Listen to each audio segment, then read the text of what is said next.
and show you what I've cut out for here. These parts here and this part here. Do these two first. I've got a patch here to do, and a little bit of patching here, and a huge bit down the bottom, and some dents. So this is all very slow process, unfortunately.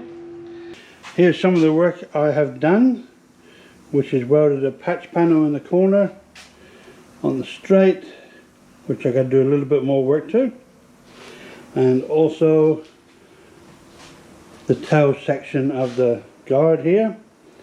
More welding to do on that, which I'll do in a moment. And then I also have to patch this area here. I maybe to just weld it up. You've got a couple of holes and there's a split there, so I'm going to do my best. So we shall see how we go with that. And yeah, hopefully it won't take us very long, but we're getting there slowly. It's not an easy job, I can tell you now.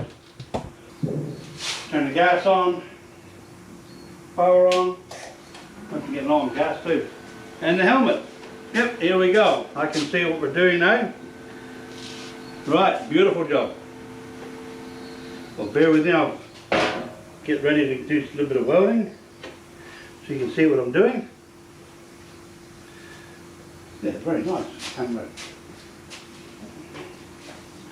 Now I know this doesn't hurt your eyes, so I won't have to tell you to look away.